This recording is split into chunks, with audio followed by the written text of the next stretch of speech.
ಓಂ ಗಂಗನಪತಿಯೇ ನಮಃ. ಜೈ ಶ್ರೀಕೃಷ್ಣ. ಭಗವದ್ಗೀತೆಯ ಇಂದಿನ ವಿಡಿಯೋದಲ್ಲಿ ಅಧ್ಯಾಯ 3 ಕರ್ಮಯೋಗದಿಂದ ಶ್ಲೋಕ 13ರಿಂದ 18ರವರೆಗೆ ನಾವು ಕವರ್ ಮಾಡಲಿಕ್ಕಿದ್ದೇವೆ. ಶ್ಲೋಕ 13. ಯಜ್ಞಶಿಷ್ಟ ಆಶಿನಃ ಸಂತಃ ಮುಚ್ಚಂತಿ ಸರ್ವಕಿಲ್ಬಿಷೈಃ ಭುಂಜತೆ ತೇ ತು ಅಘಂ ಪಾಪಾಃ ಯೇ ಪಚಂತಿ ಆತ್ಮಕಾರಣಾತ್. ಭಗವಂತನ ಭಕ್ತರು ಎಲ್ಲ ಬಗೆಯ ಪಾಪಗಳಿಂದಲೂ ಬಿಡುಗಡೆ ಹೊಂದುತ್ತಾರೆ, ಏಕೆಂದರೆ ಅವರು ಯಜ್ಞದ ಶೇಷವನ್ನು ಊಟ ಮಾಡುತ್ತಾರೆ. ವೈಯಕ್ತಿಕ ಸಂತೋಷಕ್ಕೋಸ್ಕರ ಪಾಕ ಮಾಡಿಕೊಳ್ಳುವವರು ಖಂಡಿತವಾಗಿಯೂ ಪಾಪವನ್ನೇ ಊಟ ಮಾಡುತ್ತಾರೆ. ಭಗವಂತನ ಭಕ್ತರಿಗೆ ಎಂದರೆ ಕೃಷ್ಣ ಪ್ರಜ್ಞೆ ಇರುವವರಿಗೆ ಸಂತರು ಎಂದು ಹೆಸರು. ಅವರು ಯಾವಾಗಲೂ ಭಗವಂತನ ಪ್ರೇಮಿಗಳು. ಇದನ್ನು ಬ್ರಹ್ಮ ಸಂಹಿತೆಯಲ್ಲಿ ಕೂಡ ವರ್ಣಿಸಲಾಗಿದೆ. ಪ್ರೇಮಾಂಜನ ಸ್ಫುರಿತ ಭಕ್ತಿ ವಿಲೋಚನೇನ ಸಂತಃ ಸದೈವ ಹೃದಯೇಷು ವಿಲೋಕಯಂತಿ. ಸದಾ ದೇವೋತ್ತಮ ಪರಮಪುರುಷ ಗೋವಿಂದ ಅಥವಾ ಮುಕುಂದ ಅಥವಾ ಕೃಷ್ಣನೊಂದಿಗೆ ಪ್ರೇಮ ಭಾವದಲ್ಲಿರುವಂತಹ ಸಂತರು ಪುರುಷೋತ್ತಮನಿಗೆ ಸಮರ್ಪಣೆ ಮಾಡದೆ ಏನನ್ನು ಸ್ವೀಕರಿಸಲಾರರು. ಆದುದರಿಂದ ಇಂತಹ ಭಕ್ತರು ಶ್ರವಣ, ಕೀರ್ತನ, ಸ್ಮರಣ, ಅರ್ಚನ ಮೊದಲಾದ ವಿವಿಧ ರೀತಿಗಳ ಭಕ್ತಿ ಸೇವೆಗಳ ಯಜ್ಞಗಳನ್ನು ಸದಾ ಆಚರಿಸುತ್ತಾ ಇರುತ್ತಾರೆ. ಈ ಬಗೆಯ ಯಜ್ಞಗಳ ಆಚರಣೆಗಳು ಐಹಿಕ ಜಗತ್ತಿನಲ್ಲಿ ಪಾಪಮಯ ಸಹವಾಸದ ಎಲ್ಲ ಕಲ್ಮಶಗಳಿಂದ ಅವರನ್ನು ದೂರದಲ್ಲಿ ಇರಿಸುತ್ತವೆ. ತಮಗಾಗಿಯೇ ಅಥವಾ ಇಂದ್ರಿಯ ತೃಪ್ತಿಗಾಗಿಯೇ ಆಹಾರವನ್ನು ಮಾಡಿಕೊಳ್ಳುವವರು ಕಳ್ಳರು ಮಾತ್ರವಲ್ಲ, ಅವರು ಎಲ್ಲ ರೀತಿಗಳ ಪಾಪಗಳನ್ನು ತಿನ್ನುವವರು. ಕಳ್ಳನು ಪಾಪಿಯೂ ಆದ ಮನುಷ್ಯನು ಸುಖವಾಗಿರುವುದು ಹೇಗೆ ಸಾಧ್ಯ? ಇದು ಅಸಾಧ್ಯ. ಆದ್ದರಿಂದ ಜನರು ಎಲ್ಲ ರೀತಿಗಳಲ್ಲಿ ಸುಖವಾಗಿರಬೇಕಾದರೆ ಸಂಪೂರ್ಣ ಕೃಷ್ಣ ಪ್ರಜ್ಞೆಯಲ್ಲಿ ಸಂಕೀರ್ತನ ಯಜ್ಞವನ್ನು ಮಾಡುವ ಸುಲಭವಾದ ಪ್ರಕ್ರಿಯೆಯನ್ನು ಅವರಿಗೆ ಹೇಳಿಕೊಡಬೇಕು. ಇಲ್ಲವಾದರೆ ಜಗತ್ತಿನಲ್ಲಿ ಶಾಂತಿಯಾಗಲಿ ಸುಖವಾಗಲಿ ಸಾಧ್ಯ ಇಲ್ಲ. ಶ್ಲೋಕ 14. ಅನ್ನಾತ್ ಭವಂತಿ ಭೂತಾನಿ ಪರ್ಜನ್ಯಾತ್ ಅನ್ನ ಸಂಭವಃ ಯಜ್ಞಾತ್ ಭವತಿ ಪರ್ಜನ್ಯಃ ಯಜ್ಞಃ ಕರ್ಮ ಸಮುದ್ಭವಃ. ಎಲ್ಲ ಜೀವಿಗಳು ಆಹಾರ ಧಾನ್ಯಗಳಿಂದ ಬದುಕುತ್ತವೆ. ಧಾನ್ಯಗಳನ್ನು ಮಳೆ ಉತ್ಪತ್ತಿ ಮಾಡುತ್ತದೆ. ಯಜ್ಞದ ಆಚರಣೆಯಿಂದ ಮಳೆಯಾಗುತ್ತದೆ. ಯಜ್ಞವು ನಿಯತ ಕರ್ಮಗಳಿಂದ ಉದ್ಭವಿಸುತ್ತದೆ. ಭಗವದ್ಗೀತೆಯ ಮಹಾಭಾಷ್ಯಕಾರರಾದ ಶ್ರೀ ಬಲದೇವ ವಿದ್ಯಾಭೂಷಣರು ಹೀಗೆ ಬರೆಯುತ್ತಾರೆ. ಯಜ್ಞ ಪುರುಷನೆಂದು ಅಥವಾ ಎಲ್ಲ ಯಜ್ಞಗಳ ಭೋಕ್ತಾರನೆಂದು ವರ್ಣಿಸುವ ಭಗವಂತನು ಎಲ್ಲ ದೇವತೆಗಳ ಪ್ರಭು. ದೇಹದ ಅಂಗಾಂಗಗಳು ಇಡೀ ದೇಹವನ್ನು ಸೇವಿಸುವಂತೆ ದೇವತೆಗಳು ಭಗವಂತನನ್ನು ಸೇವಿಸುತ್ತಾರೆ.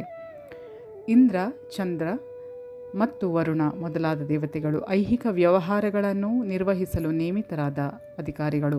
ಆಹಾರ ಧಾನ್ಯಗಳನ್ನು ಉತ್ಪತ್ತಿ ಮಾಡಲು ಅಗತ್ಯವಾದಷ್ಟು ಗಾಳಿ, ಬೆಳಕು, ನೀರನ್ನು ಒದಗಿಸುವಂತೆ ಈ ದೇವತೆಗಳು ಸುಪ್ರೀತರಾಗಲು ಯಜ್ಞಗಳನ್ನು ಮಾಡಬೇಕೆಂದು ವೇದಗಳು ನಿರ್ದೇಶಿಸುತ್ತವೆ. ಶ್ರೀಕೃಷ್ಣನನ್ನು ಅರ್ಚಿಸಿದಾಗ ಭಗವಂತನ ವಿವಿಧ ಅಂಗಾಂಗಗಳಾದ ದೇವತೆಗಳಿಗೆ ತಾನಾಗಿಯೇ ಅರ್ಚನೆಯಾಗುತ್ತದೆ. ಆದ್ದರಿಂದ ಈ ದೇವತೆಗಳನ್ನು ಪ್ರತ್ಯೇಕವಾಗಿ ಪೂಜೆ ಮಾಡುವ ಅಗತ್ಯ ಇಲ್ಲ. ಈ ಕಾರಣಕ್ಕಾಗಿ ಕೃಷ್ಣ ಪ್ರಜ್ಞೆಯಲ್ಲಿರುವಂತಹ ಭಗವದ್ಭಕ್ತರು ಆಹಾರವನ್ನು ಕೃಷ್ಣನಿಗೆ ಅರ್ಪಿಸಿ ತಾವು ತಿನ್ನುತ್ತಾರೆ. ಈ ಪ್ರಕ್ರಿಯೆಯು ದೇಹವನ್ನು ಆಧ್ಯಾತ್ಮಿಕವಾಗಿ ಪುಷ್ಟಿಗೊಳಿಸುತ್ತದೆ. ಇಂತಹ ಕರ್ಮವು ಹಿಂದಿನ ಪಾಪ ಕರ್ಮ ಫಲವನ್ನು ನಿವಾರಿಸುವುದು ಮಾತ್ರವಲ್ಲ, ದೇಹವು ಐಹಿಕ ಪ್ರಕೃತಿಯ ಎಲ್ಲ ಕಶ್ಮಲದ ಸೋಂಕಿನಿಂದ ರಕ್ಷಿತವಾಗುತ್ತದೆ. ಸಾಂಕ್ರಾಮಿಕ ರೋಗವು ತಲೆದೋರಿದಾಗ ಲಸಿಕೆಯು ಮನುಷ್ಯನನ್ನು ಅಂತಹ ರೋಗದಿಂದ ಕಾಪಾಡುತ್ತದೆ, ರೋಗದ ಸೋಂಕಿನಿಂದ ಕಾಪಾಡುತ್ತದೆ. ಹಾಗೆಯೇ ವಿಷ್ಣುವಿಗೆ ನೈವೇದ್ಯ ಮಾಡಿ ಸ್ವೀಕರಿಸಿದ ಪ್ರಸಾದ ಐಹಿಕ ಸೋಂಕಿನಿಂದ ನಮಗೆ ಸಾಕಷ್ಟು ರಕ್ಷಣೆಯನ್ನು ನೀಡುತ್ತದೆ. ಈ ರೂಢಿಯನ್ನು ಮಾಡಿಕೊಂಡವನನ್ನು ಭಗವದ್ಭಕ್ತನೆಂದು ಕರೆಯುತ್ತಾರೆ. ಆದ್ದರಿಂದ ಕೃಷ್ಣ ಪ್ರಜ್ಞೆಯಲ್ಲಿದ್ದು ಕೃಷ್ಣನ ಪ್ರಸಾದವನ್ನು ಮಾತ್ರ ಸ್ವೀಕರಿಸುವ ಮನುಷ್ಯನು ಹಿಂದಿನ ಎಲ್ಲ ಐಹಿಕ ಸೋಂಕುಗಳನ್ನು ಪ್ರತಿರೋಧಿಸಬಲ್ಲ. ಈ ಐಹಿಕ ಸೋಂಕುಗಳು ಆತ್ಮ ಸಾಕ್ಷಾತ್ಕಾರದ ಮಾರ್ಗದಲ್ಲಿ ಅಡ್ಡಿಗಳು. ಇದಕ್ಕೆ ಪ್ರತಿಯಾಗಿ ಹೀಗೆ ನಡೆದುಕೊಳ್ಳದೆ ಇರುವವನು ಪಾಪಕರ್ಮದ ಗಾತ್ರವನ್ನು ಹೆಚ್ಚಿಸಿಕೊಳ್ಳುತ್ತಾ ಹೋಗುವನು. ಇದು ಎಲ್ಲ ಪಾಪಕರ್ಮಗಳ ಫಲಗಳನ್ನು ಅನುಭವಿಸಲು ಮುಂದಿನ ಜನ್ಮದಲ್ಲಿ ಹಂದಿ, ನಾಯಿಗಳ ಶರೀರವನ್ನು ಸಿದ್ಧಗೊಳಿಸುತ್ತದೆ. ಕಶ್ಮಲಗಳ ಸೋಂಕಿನಿಂದ ಐಹಿಕ ಜಗತ್ತು ತುಂಬಿ ಹೋಗಿದೆ. ಭಗವಂತನ ಪ್ರಸಾದವನ್ನು ಸ್ವೀಕರಿಸಿ ಈ ಎಲ್ಲ ಸೋಂಕಿನಿಂದ ರಕ್ಷಣೆ ಪಡೆದವನು ರೋಗದ ದಾಳಿಯಿಂದ ತಪ್ಪಿ ಉಳಿಯುತ್ತಾನೆ. ಹೀಗೆ ಮಾಡದವನು ಸೋಂಕಿಗೆ ಗುರಿಯಾಗುತ್ತಾನೆ. ಆಹಾರ ಧಾನ್ಯಗಳು ಅಥವಾ ತರಕಾರಿಗಳು ವಾಸ್ತವವಾಗಿ ಆಹಾರವೇ. ಮನುಷ್ಯನು ಬಗೆ ಬಗೆಯ ಆಹಾರ ಧಾನ್ಯಗಳು, ತರಕಾರಿಗಳು, ಹಣ್ಣುಗಳು ಮೊದಲಾದವನ್ನು ತಿನ್ನುತ್ತಾನೆ. ಪ್ರಾಣಿಗಳು ಆಹಾರ ಧಾನ್ಯಗಳಲ್ಲಿ ಮತ್ತು ತರಕಾರಿಗಳಲ್ಲಿ ಉಳಿದ ಭಾಗ, ಹುಲ್ಲು, ಸಸ್ಯಗಳು ಮೊದಲಾದವನ್ನು ತಿನ್ನುತ್ತವೆ. ಮಾಂಸಾಹಾರವನ್ನು ತಿನ್ನುವ ಮನುಷ್ಯರು ಪ್ರಾಣಿಗಳನ್ನು ತಿನ್ನಲು ಸಸ್ಯಗಳ ಬೆಳೆಯನ್ನು ನೆಚ್ಚಬೇಕಾಗುತ್ತದೆ. ಹೀಗೆ ಅಂತಿಮವಾಗಿ ನಾವು ಹೊಲದ ಉತ್ಪನ್ನವನ್ನೇ ನೆಚ್ಚಬೇಕು, ಕಾರ್ಖಾನೆಯ ಉತ್ಪನ್ನವಲ್ಲ. ಆಹಾರದ ಉತ್ಪನ್ನವು ಆಕಾಶದಿಂದ ಬೀಳುವ ಮಳೆಯಿಂದ ಆಗುವುದು. ಮಳೆಯನ್ನು ಇಂದ್ರ, ಸೂರ್ಯ, ಚಂದ್ರ ಮೊದಲಾದ ದೇವತೆಗಳು ನಿಯಂತ್ರಿಸುತ್ತಾರೆ. ಅವರೆಲ್ಲರೂ ಭಗವಂತನ ಸೇವಕರು. ಭಗವಂತನು ಯಜ್ಞಗಳಿಂದ ಸುಪ್ರೀತನಾಗುತ್ತಾನೆ. ಆದ್ದರಿಂದ ಯಜ್ಞಗಳನ್ನು ಮಾಡಲಾರದವನಿಗೆ ಅಭಾವವೇ ಗತಿ. ಇದು ನಿಸರ್ಗದ ನಿಯಮ. ಆದ್ದರಿಂದ ನಮಗೆ ಆಹಾರದ ಅಭಾವ ಉಂಟಾಗದಂತೆ ಕಾಪಾಡಿಕೊಳ್ಳುವುದಕ್ಕಾಗಿಯಾದರೂ ಯಜ್ಞವನ್ನು, ವಿಶೇಷವಾಗಿ ಈ ಯುಗಕ್ಕೆ ನಿಯತ ಮಾಡಿರುವ ಸಂಕೀರ್ತನ ಯಜ್ಞವನ್ನು ಮಾಡಬೇಕು. ಶ್ಲೋಕ 15. ಕರ್ಮ ಬ್ರಹ್ಮ ಉದ್ಭವಂ ವಿದ್ಧಿ ಬ್ರಹ್ಮಾಕ್ಷರ ಸಮುದ್ಭವಂ ತಸ್ಮಾತ್ ಸರ್ವಗತಂ ಬ್ರಹ್ಮ ನಿತ್ಯಂ ಯಜ್ಞೇ ಪ್ರತಿಷ್ಠಿತಂ. ವೇದಗಳಲ್ಲಿ ನಿಯಂತ್ರಿತವಾದ ಕರ್ಮಗಳನ್ನು ವಿಧಿಸಿದೆ. ವೇದಗಳು ದೇವೋತ್ತಮ ಪರಮಪುರುಷನಿಂದ ನೇರವಾಗಿ ವ್ಯಕ್ತವಾಗಿದೆ. ಆದ್ದರಿಂದ ಸರ್ವಾಂತರ್ಯಾಮಿ ಪರಬ್ರಹ್ಮನು ನಿತ್ಯವಾಗಿ ಯಜ್ಞಕರ್ಮಗಳಲ್ಲಿ ಪ್ರತಿಷ್ಠಿತನಾಗಿರುತ್ತಾನೆ. ಈ ಶ್ಲೋಕದಲ್ಲಿ ಯಜ್ಞಾರ್ಥ ಕರ್ಮವನ್ನು ಎಂದರೆ ಕೃಷ್ಣನೊಬ್ಬನ ಸುಪ್ರೀತಿಗಾಗಿಯೇ ಕರ್ಮ ಮಾಡುವ ಅಗತ್ಯವನ್ನು ಇನ್ನೂ ಸ್ಪಷ್ಟವಾಗಿ ಹೇಳಲಾಗಿದೆ. ಯಜ್ಞ ಪುರುಷನಾದ ವಿಷ್ಣುವನ್ನು ಪ್ರಸನ್ನಗೊಳಿಸಲು ನಾವು ಕರ್ಮವನ್ನು ಮಾಡಬೇಕಾದರೆ ಬ್ರಹ್ಮದಲ್ಲಿ ಅಥವಾ ಅಲೌಕಿಕ ವೇದಗಳಲ್ಲಿ ಕರ್ಮದ ದಿಕ್ಕನ್ನು ಕಂಡುಕೊಳ್ಳಬೇಕು. ಆದ್ದರಿಂದ ವೇದಗಳು ಕರ್ಮದ ದಿಗ್ದರ್ಶನದ ಸಂಹಿತೆಗಳು. ವೇದಗಳ ದಿಗ್ದರ್ಶನವಿಲ್ಲದೆ ಏನನ್ನು ಮಾಡಿದರೂ ಅದಕ್ಕೆ ವಿಕರ್ಮ ಅಥವಾ ಅನಧಿಕೃತ ಅಥವಾ ಪಾಪಕರವಾದ ಕರ್ಮ ಎಂದು ಹೆಸರು. ಆದ್ದರಿಂದ ಕರ್ಮಫಲದಿಂದ ಉದ್ಧಾರವಾಗಲು ನಾವು ಯಾವಾಗಲೂ ವೇದಗಳ ಮಾರ್ಗದರ್ಶನವನ್ನು ಪಡೆಯಬೇಕು. ಸಾಮಾನ್ಯ ಜೀವನದಲ್ಲಿ ಹೇಗೆ ರಾಜ್ಯವು ಮಾರ್ಗದರ್ಶನ ಮಾಡಿದಂತೆ ಮನುಷ್ಯನು ಕೆಲಸ ಮಾಡಬೇಕಾಗುತ್ತದೋ ಹಾಗೆಯೇ ಭಗವಂತನ ಪರಮ ಸಾಮ್ರಾಜ್ಯದ ಮಾರ್ಗದರ್ಶನದಲ್ಲಿ ಕೆಲಸ ಮಾಡಬೇಕಾಗುತ್ತದೆ. ವೇದಗಳಲ್ಲಿ ಇಂತಹ ಮಾರ್ಗದರ್ಶನಗಳು ದೇವೋತ್ತಮ ಪರಮಪುರುಷನ ಉಸಿರಿನಿಂದ ನೇರವಾಗಿ ಅಭಿವ್ಯಕ್ತಿ ಪಡೆಯುತ್ತವೆ. ಅಸ್ಯ ಮಹತೋ ಭೂತಸ್ಯ ನಿಶ್ವಸಿತಮೇತದ್ ಯದ್ ಋಗ್ವೇದೋ ಯಜುರ್ವೇದಃ ಸಾಮವೇದೋ ಅಥರ್ವಾಂಗಿರಸಃ. ಋಗ್ವೇದ, ಯಜುರ್ವೇದ, ಸಾಮವೇದ ಅಥವಾ ಅಥರ್ವವೇದ ಈ 4 ವೇದಗಳು ದೇವೋತ್ತಮ ಪರಮ ಪುರುಷನ ಉಸಿರಿನಿಂದ ಮೂಡಿಬಂದಿದೆ. ಸರ್ವಶಕ್ತವಾದ ಭಗವಂತನು ವಾಯುವನ್ನು ಉಸಿರಾಡಿ ಮಾತನಾಡಬಲ್ಲ. ಬ್ರಹ್ಮ ಸಂಹಿತೆಯಲ್ಲಿ ದೃಢಪಡಿಸಿರುವಂತೆ ಭಗವಂತನು ತನ್ನ ಪ್ರತಿಯೊಂದು ಇಂದ್ರಿಯದ ಮೂಲಕ ಇತರ ಎಲ್ಲ ಇಂದ್ರಿಯಗಳ ಕೆಲಸ ಮಾಡಬಲ್ಲ. ಎಂದರೆ ಭಗವಂತನು ತನ್ನ ಉಸಿರಿನಿಂದ ಮಾತನಾಡಬಲ್ಲ ಮತ್ತು ಆತನು ಕಣ್ಣೋಟದಿಂದ ಗರ್ಭಧಾನ ಮಾಡಬಲ್ಲ. ಆತನು ಐಹಿಕ ನಿಸರ್ಗದ ಮೇಲೆ ಕಣ್ಣಾಡಿಸಿದ ಹಾಗೆ ಎಲ್ಲ ಜೀವಿಗಳನ್ನು ಸೃಷ್ಟಿಸಿದ ಎಂದು ಹೇಳಿದೆ. ಐಹಿಕ ನಿಸರ್ಗದ ಗರ್ಭದಲ್ಲಿ ಎಲ್ಲ ಬದ್ಧಾತ್ಮರನ್ನು ಸೃಷ್ಟಿಸಿದ ಅನಂತರ ಅಥವಾ ಉತ್ಪತ್ತಿ ಮಾಡಿದ ನಂತರ ಆತನು ಇಂತಹ ಬದ್ಧಾತ್ಮರು ಮತ್ತೆ ಭಗವದ್ಧಾಮಕ್ಕೆ ಹೇಗೆ ಮರಳಬಹುದು ಎನ್ನುವುದಕ್ಕೆ ಮಾರ್ಗದರ್ಶನವನ್ನು ವೇದಗಳ ಜ್ಞಾನದಲ್ಲಿ ನೀಡಿದ. ಐಹಿಕ ನಿಸರ್ಗದಲ್ಲಿನ ಎಲ್ಲ ಆತ್ಮಗಳು ಐಹಿಕ ಸುಖಾನುಭವಕ್ಕೆ ಹಾತೊರೆಯುತ್ತಿರುತ್ತಾರೆ ಎನ್ನುವುದನ್ನು ನಾವು ಸದಾ ನೆನಪಿಡಬೇಕು. ಮನುಷ್ಯನು ತನ್ನ ಅಡ್ಡ ಮಾರ್ಗದ ಆಸೆಗಳನ್ನು ತೃಪ್ತಿಪಡಿಸಿಕೊಂಡು ಸುಖಾನುಭವ ಎನ್ನಿಸಿಕೊಳ್ಳುವ ಅನುಭವವನ್ನು ಮುಗಿಸಿಕೊಂಡು ಭಗವದ್ಧಾಮಕ್ಕೆ ಹಿಂತಿರುಗುವುದು ವೇದದ ನಿದರ್ಶನಗಳಿಂದ ಸಾಧ್ಯವಾಗುತ್ತದೆ.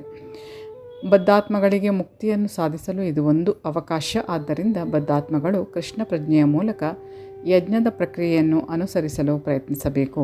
ವೇದಗಳ ಆಜ್ಞೆಗಳನ್ನು ಅನುಸರಿಸದೇ ಇರುವವರು ಸಹ ಕೃಷ್ಣ ಪ್ರಜ್ಞೆಯ ತತ್ವಗಳನ್ನು ಸ್ವೀಕರಿಸಬಹುದು. ಇದು ವೈದಿಕ ಯಜ್ಞಗಳ ಅಥವಾ ವೈದಿಕ ಕರ್ಮಗಳ ಆಚರಣೆಗೆ ಬದಲಾಗಿ ಸ್ಥಾನವನ್ನು ಪಡೆಯುತ್ತದೆ.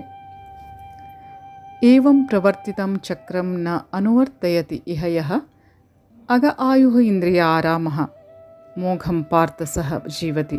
ಅರ್ಜುನ, ವೇದಗಳು ಪ್ರವರ್ತಿಸಿದ ಈ ಯಜ್ಞಚಕ್ರವನ್ನು ಯಾರು ಮಾನವ ಜೀವನದಲ್ಲಿ ಅನುಸರಿಸುವುದಿಲ್ಲವೋ ಅವರದು ನಿಶ್ಚಯವಾಗಿ ಪಾಪವೇ ತುಂಬಿದ ಬದುಕು. ಇಂದ್ರಿಯಗಳ ತೃಪ್ತಿಗಾಗಿಯೇ ಬದುಕುವ ಇಂತಹ ಮನುಷ್ಯನ ಬದುಕು ವ್ಯರ್ಥ. ಕಷ್ಟಪಟ್ಟು ದುಡಿಯಿರಿ, ಇಂದ್ರಿಯ ಸುಖ ಪಡೆಯಿರಿ ಎನ್ನುವಂತಹ ಧನಪಿಶಾಚಿಯ ಚಿಂತನ ರೀತಿಯನ್ನು ಇಲ್ಲಿ ಭಗವಂತನು ಖಂಡಿಸುತ್ತಾನೆ.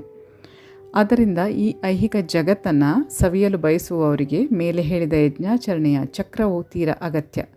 ಇಂತಹ ನಿಯಮಗಳನ್ನು ಪಾಲಿಸದಿರುವವನು ಹೆಚ್ಚು ಹೆಚ್ಚು ಶಿಕ್ಷೆಗೆ ಒಳಗಾಗುತ್ತಾ ಬಹು ಅಪಾಯದ ಬದುಕನ್ನು ನಡೆಸುತ್ತಾನೆ. ನಿಸರ್ಗದ ನಿಯಮದಂತೆ ಈ ಮನುಷ್ಯ ಜನ್ಮದ ನಿರ್ದಿಷ್ಟ ಉದ್ದೇಶವು ಆತ್ಮ ಸಾಕ್ಷಾತ್ಕಾರ. ಇದನ್ನು ಸಾಧಿಸಲು ಕರ್ಮಯೋಗ, ಜ್ಞಾನಯೋಗ ಮತ್ತು ಭಕ್ತಿಯೋಗಗಳಲ್ಲಿ ಒಂದು ಮಾರ್ಗವನ್ನು ಅನುಸರಿಸಬಹುದು. ಪಾಪ ಪುಣ್ಯಗಳನ್ನು ಮೀರಿದ ಆಧ್ಯಾತ್ಮಿಕವಾದಿಗೆ ನಿಯಮಿತ ಯಜ್ಞಗಳನ್ನು ಕಟ್ಟುನಿಟ್ಟಾಗಿ ಪಾಲಿಸುವ ಅಗತ್ಯ ಇಲ್ಲ. ಆದರೆ ಇಂದ್ರಿಯ ತೃಪ್ತಿಯಲ್ಲಿ ನಿರತರಾಗಿರುವವರು ಮೇಲೆ ಹೇಳಿದ ಯಜ್ಞಚಕ್ರದ ಆಚರಣೆಯಿಂದ ಪರಿಶುದ್ಧರಾಗಬೇಕು. ಕಾರ್ಯಗಳಲ್ಲಿ ಬೇರೆ ಬೇರೆ ರೀತಿಗಳುಂಟು. ಕೃಷ್ಣ ಪ್ರಜ್ಞೆಯಲ್ಲಿ ನಿರತರಾಗದೇ ಇರುವವರು ಖಂಡಿತವಾಗಿಯೂ ಇಂದ್ರಿಯ ಪ್ರಜ್ಞೆಯಲ್ಲಿ ನಿರತರಾಗಿರುತ್ತಾರೆ. ಆದ್ದರಿಂದ ಅವರು ಪುಣ್ಯ ಕಾರ್ಯವನ್ನು ಮಾಡಬೇಕು. ಇಂದ್ರಿಯ ಪ್ರಜ್ಞೆ ಇರುವವರು ಇಂದ್ರಿಯ ತೃಪ್ತಿಯ ಪ್ರತಿಕ್ರಿಯೆಗೆ ಸಿಕ್ಕಿಕೊಳ್ಳದೆ ತಮ್ಮ ಬಯಕೆಗಳನ್ನು ತೃಪ್ತಿಗೊಳಿಸುವುದು ಸಾಧ್ಯವಾಗುವಂತೆ ಯಜ್ಞ ವ್ಯವಸ್ಥೆಯ ಯೋಜನೆಯಾಗಿದೆ. ಜಗತ್ತಿನ ಕಲ್ಯಾಣವು ನಮ್ಮ ಪ್ರಯತ್ನಗಳನ್ನು ಅವಲಂಬಿಸಿಲ್ಲ. ದೇವತೆಗಳು ನೇರವಾಗಿ ಕಾರ್ಯಗತ ಮಾಡುವ ಭಗವಂತನ ಹಿನ್ನೆಲೆಯ ಜೋಡಣೆಯನ್ನು ಅವಲಂಬಿಸಿದೆ. ಆದ್ದರಿಂದಲೇ ಯಜ್ಞಗಳನ್ನು ವೇದಗಳಲ್ಲಿ ಹೇಳಿರುವ ದೇವತೆಗಳಿಗೆ ನೇರವಾಗಿ ನಿರ್ದೇಶಿಸಲಾಗಿದೆ. ಇದು ಪರೋಕ್ಷವಾಗಿ ಕೃಷ್ಣ ಪ್ರಜ್ಞೆಯ ಆಚರಣೆ. ಏಕೆಂದರೆ ಯಜ್ಞಗಳ ಆಚರಣೆಯನ್ನು ಯಾರು ಸಂಪೂರ್ಣವಾಗಿ ಕಲಿಯುತ್ತಾರೋ ಅವರು ಕೃಷ್ಣ ಪ್ರಜ್ಞೆಯುಳ್ಳವರಾಗುವುದು ನಿಶ್ಚಯ. ಆದರೆ ಯಜ್ಞಗಳನ್ನು ನಡೆಸಿದ ಮನುಷ್ಯನಿಗೆ ಕೃಷ್ಣ ಪ್ರಜ್ಞೆಯು ಬಾರದೆ ಹೋದರೆ ಅಂತಹ ತತ್ವಗಳನ್ನು ನೀತಿ ಸಂಹಿತೆಗಳೆಂದೇ ಪರಿಗಣಿಸಲಾಗುತ್ತದೆ. ಆದ್ದರಿಂದ ಯಾವ ಮನುಷ್ಯನು ತನ್ನ ಮುನ್ನಡೆಯನ್ನು ನೀತಿ ಸಂಹಿತೆಗಳ ಎಲ್ಲೆಗೆ ಸೀಮಿತಗೊಳಿಸಬಾರದು, ಅದನ್ನು ಮೀರಿ ಕೃಷ್ಣ ಪ್ರಜ್ಞೆಯನ್ನು ಸಾಧಿಸಬೇಕು. ಶ್ಲೋಕ 17. ಯಹ ತು ಆತ್ಮರತಿಃ ಏವ ಸ್ಯಾತ್ ಆತ್ಮತೃಪ್ತಃ ಚ ಮಾನವಃ ಆತ್ಮನಿ ಏವ ಚ ಸಂತುಷ್ಟಃ ತಸ್ಯ ಕಾರ್ಯಂ ನ ವಿದ್ಯತೆ. ಯಾವ ಮನುಷ್ಯನು ಆತ್ಮದಲ್ಲಿಯೇ ಸಂತೋಷವನ್ನು ಕಂಡುಕೊಳ್ಳುವನೋ, ಯಾರ ಮನುಷ್ಯ ಜನ್ಮವು ಆತ್ಮ ಸಾಕ್ಷಾತ್ಕಾರದ ಬದುಕಾಗಿದೆಯೋ, ಯಾರು ಆತ್ಮನಲ್ಲಿಯೇ ಸಂತುಷ್ಟನಾಗಿರುವನೋ ಅವನಿಗೆ ಯಾವ ಕರ್ತವ್ಯವೂ ಇರುವುದಿಲ್ಲ. ಸಂಪೂರ್ಣವಾಗಿ ಕೃಷ್ಣ ಪ್ರಜ್ಞೆಯಲ್ಲಿದ್ದು ಕೃಷ್ಣ ಪ್ರಜ್ಞೆಯಲ್ಲಿ ತಾನು ಮಾಡುವ ಕಾರ್ಯಗಳಲ್ಲಿ ಸಂಪೂರ್ಣವಾಗಿ ಸಂತುಷ್ಟನಾದವನು ಮಾಡಬೇಕಾದ ಯಾವ ಕರ್ತವ್ಯವೂ ಇರುವುದಿಲ್ಲ. ಅವನಿಗೆ ಕೃಷ್ಣ ಪ್ರಜ್ಞೆ ಇರುವುದರಿಂದ ಒಳಗಿನ ಕಲ್ಮಶವೆಲ್ಲ ಒಂದೇ ಕ್ಷಣದಲ್ಲಿ ತೊಡೆದು ಹೋಗುತ್ತದೆ. ಇದು ಸಹಸ್ರ ಯಜ್ಞಗಳ ಆಚರಣೆಯಿಂದ ಉಂಟಾಗುವ ಪರಿಣಾಮ. ಹೀಗೆ ಪ್ರಜ್ಞೆಯು ಶುದ್ಧವಾಗುವುದರಿಂದ ಮನುಷ್ಯನು ಪರಮ ಪ್ರಭುವಿನೊಂದಿಗೆ ತನ್ನ ನಿತ್ಯ ಸಂಬಂಧವನ್ನು ಕುರಿತು ಸಂಪೂರ್ಣವಾಗಿ ಭರವಸೆಯನ್ನು ಹೊಂದುತ್ತಾನೆ. ಭಗವಂತನ ಕೃಪೆಯಿಂದ ಆತನ ಕರ್ತವ್ಯವು ತಾನಾಗಿ ಗೋಚರವಾಗುತ್ತದೆ. ಆದ್ದರಿಂದ ಅವನಿಗೆ ವೇದಗಳ ಅಪ್ಪಣೆಗಳನ್ನು ಪರಿಪಾಲಿಸುವ ಕರ್ತವ್ಯ ಇರುವುದಿಲ್ಲ. ಹೀಗೆ ಕೃಷ್ಣ ಪ್ರಜ್ಞೆ ಇರುವ ಮನುಷ್ಯನಿಗೆ ಐಹಿಕ ಕರ್ಮಗಳಲ್ಲಿ ಆಸಕ್ತಿ ಇರುವುದಿಲ್ಲ. ಆತನು ಮದ್ಯ, ಸ್ತ್ರೀ ಮತ್ತು ಇಂತಹ ಮೋಹಗಳ ಐಹಿಕ ಆಕರ್ಷಣೆಗಳಲ್ಲಿ ಸಂತೋಷವನ್ನು ಪಡೆಯುವುದಿಲ್ಲ. ಶ್ಲೋಕ 18. ನ ಏವ ತಸ್ಯ ಕೃತೇನ ಅರ್ಥಃ ನ ಅಕೃತೇನ ಇಹ ಕಶ್ಚನ ನ ಚ ಅಸ್ಯ ಸರ್ವಭೂತೇಷು ಕಶ್ಚಿತ್ ಅರ್ಥವ್ಯಪಾಶ್ರಯಃ. ಆತ್ಮ ಸಾಕ್ಷಾತ್ಕಾರವನ್ನು ಸಾಧಿಸಿದವನಿಗೆ ನಿಯಮಿತ ಕರ್ಮಗಳ ಅನುಷ್ಠಾನದಲ್ಲಿ ಯಾವ ಉದ್ದೇಶವೂ ಇರುವುದಿಲ್ಲ. ಅಂತಹ ಕರ್ಮವನ್ನು ಮಾಡದೇ ಇರಲು ಅವನಿಗೆ ಯಾವುದೇ ಕಾರಣವಿರುವುದಿಲ್ಲ. ಆತನು ಬೇರೊಬ್ಬ ಜೀವಿಯನ್ನು ಅವಲಂಬಿಸಲು ಕಾರಣವೂ ಇರುವುದಿಲ್ಲ. ಆತ್ಮ ಸಾಕ್ಷಾತ್ಕಾರವಾದಾಗ ಮನುಷ್ಯನು ಕೃಷ್ಣ ಪ್ರಜ್ಞೆಯಲ್ಲಿನ ಚಟುವಟಿಕೆಗಳನ್ನು ಬಿಟ್ಟು ಬೇರೆ ಯಾವ ನಿಯಮಿತ ಕರ್ತವ್ಯವನ್ನು ಮಾಡುವ ಅಗತ್ಯವೂ ಇಲ್ಲ. ಮುಂದಿನ ಶ್ಲೋಕಗಳಲ್ಲಿ ವಿವರಿಸಿರುವಂತೆ ಕೃಷ್ಣ ಪ್ರಜ್ಞೆ ಎಂದರೆ ಜಡತ್ವವಲ್ಲ. ಕೃಷ್ಣ ಪ್ರಜ್ಞೆ ಇರುವ ಮನುಷ್ಯನು ಬೇರೆ ಯಾವುದೇ ವ್ಯಕ್ತಿಯ, ಯಾವುದೇ ಮನುಷ್ಯನ ಅಥವಾ ದೇವತೆಯ ಆಶ್ರಯವನ್ನು ಪಡೆಯುವುದಿಲ್ಲ. ಕೃಷ್ಣ ಪ್ರಜ್ಞೆಯಲ್ಲಿ ಅವನು ಏನು ಮಾಡುತ್ತಾನೆಯೋ ಅಷ್ಟರಿಂದಲೇ ಅವನ ಕರ್ತವ್ಯ ಪಾಲನೆಯಾಗುತ್ತದೆ. ಮೈ ಡಿಯರ್ ಫ್ರೆಂಡ್ಸ್, ಭಗವದ್ಗೀತೆಯ ಮುಂದಿನ ಶ್ಲೋಕಗಳನ್ನು ಮುಂದಿನ ವಿಡಿಯೋದಲ್ಲಿ ತಮ್ಮ ಮುಂದಿಡ್ತೇನೆ. ಅಲ್ಲಿಯವರೆಗೆ ಧನ್ಯವಾದಗಳು. ಹಾಗೆ ಹಿಂದಿನ ವಿಡಿಯೋವನ್ನು ಕೇಳಲು ಆಸಕ್ತಿ ಇರುವವರು ಪ್ರತಿ ಬಾರಿ ನಾವು ವಿಡಿಯೋದ ಡಿಸ್ಕ್ರಿಪ್ಷನ್ ಬಾಕ್ಸ್ನಲ್ಲಿ ಹಿಂದಿನ ವಿಡಿಯೋದ ಲಿಂಕನ್ನು ಕೊಟ್ಟಿರ್ತೇವೆ. ಅದನ್ನು ಕ್ಲಿಕ್ ಮಾಡಿ ವಿಚಾರಗಳನ್ನು ತಿಳ್ಕೊಳ್ಬೋದು, ಜ್ಞಾನವನ್ನು ವರ್ಧಿಸ್ಕೊಳ್ಬೋದು. ಹಾಗೆ ಆಸಕ್ತ ಸನಾತನಿಗಳಿಗೆ ಖಂಡಿತ ಈ ವಿಡಿಯೋವನ್ನು ಶೇರ್ ಮಾಡಿ, ಹಾಗೆ ಸಬ್ಸ್ಕ್ರೈಬ್ ಕೂಡ ಮಾಡಿ. Please take care. Have a good day. ಜೈ ಶಿವಶಕ್ತಿ, ಜೈ ಮಾ ಕಾಳಿ, ಜೈ ಶ್ರೀಕೃಷ್ಣ. ಶ್ರೀಕೃಷ್ಣ ಅರ್ಪಣಮಸ್ತು. Thank you.